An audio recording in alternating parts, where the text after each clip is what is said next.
அல்ஹம்துலில்லாஹி ரப்பில் ஆலமீன். அல்லாஹும்ம ஸல்லி அலா முஹம்மத். அம்மா பஅத். ஹாஜிகள் 10வது அன்னைக்கு செய்யக்கூடிய பல அமல்களில் ஒரு அமல் அப்படிங்கிறது குர்பானி கொடுக்கறது அப்படிங்கிறது. குர்பானி கொடுத்த பிறகு தான் மொட்டை அடிக்கணும் என்பது சட்டம். ஆனால் இன்றைய காலத்தில் இந்த வரிசையில், அதாவது முதல்ல குர்பானி, 2வது மொட்டை அடிக்கணும் என்ற வரிசையில் செய்கிறது ரொம்ப சிரமமாக இருக்குது. என்ன விளக்கம் என்பதாக பலரும் கேட்பதை காணுகின்றோம். அதாவது அன்றைய நாளில் செய்யப்படக்கூடிய அமல்கள் என்ன, அதனுடைய வரிசை என்ன என்பதாக ஹதீஸிலும் குர்ஆனிலும் காண்போம். முதலாவது செய்ய வேண்டியது கல் எறிய வேண்டும் என்பதாக 7 கற்கள். 2வதாக செய்ய வேண்டியது குர்பானி கொடுக்கணும் என்பதாக.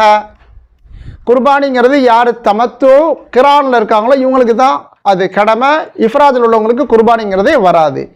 சும்மல் யக்து தஃபதஹும், சும்மங்கிற வார்த்தை அல்லாஹ் சொல்கிறான். அதாவது பின்பு குர்பானி கொடுத்து முடித்த பிறகு முடி வெட்ட வேண்டும் என்பதாக சும்மங்கிற வார்த்தையை, பின்னர் என்ற வார்த்தையை அல்லாஹ் சேர்த்து சொல்கிறதுனால இந்த வரிசையில் செய்யணும்.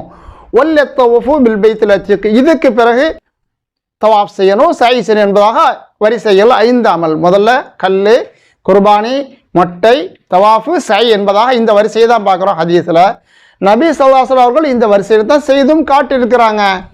எனவே இந்த முறை தான் செயற்படுத்த வேண்டும் என்பது எல்லா இமாம்களும் சொல்லக்கூடிய ஒரு செய்தி.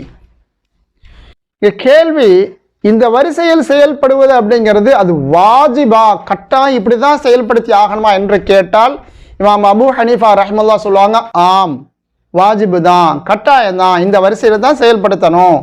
வரிசையை மாற்றினால், அதாவது முதல்ல மொட்டை அடித்து போட்டு 2வது போய் குர்பானி கொடுத்தாச்சுன்னா இது ஒரு வாஜிபை விட்ட குற்றத்துக்காண்டி வரிசையை மாற்றியதற்காக வேண்டி இன்னொரு தம்மு, இன்னொரு ஆடு கொடுக்கணும்னு சொல்லுவாங்க. ஏற்கனவே ஒரு தம்மு, ஒரு ஆடு கொடுக்குறோம், அதோடு சேர்ந்து வரிசையை மாற்றியதுக்காண்டி இன்னொரு ஆடும் கூட கொடுக்கணும் என்ற அளவுக்கு வாஜிபு என்பதாக இமாம் அபு ஹனீஃபா ரஹ்மத்துல்லாஹி சொல்லுவாங்க.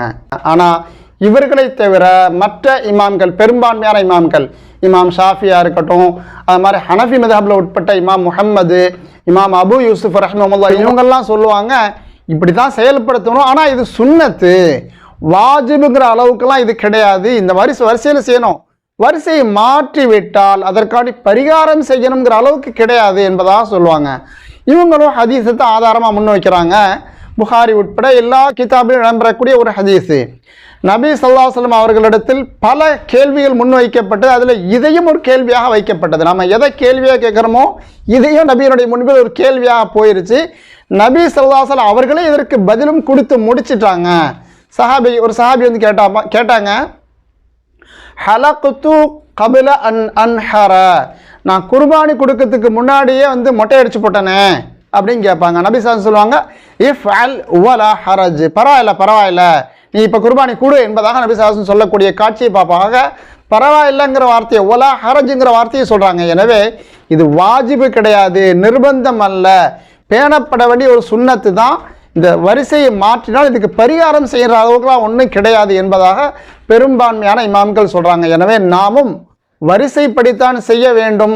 ஆனால் இது போன்ற ஒரு தர்ம சங்கடம் ஏற்படக்கூடிய நேரத்தில் இப்போ சொன்ன இந்த ஹதீஸை அடிப்படையாக வைத்துக்கொண்டு பெரும்பான்மையான இமாம்கள் சொல்லக்கூடிய அந்த சொல்லை நாம் ஏற்றால் தப்பு ஒன்றும் இருக்காது. அல்லாஹ் நமக்கு நல்ல அமல்கான நசீபை தரட்டும்.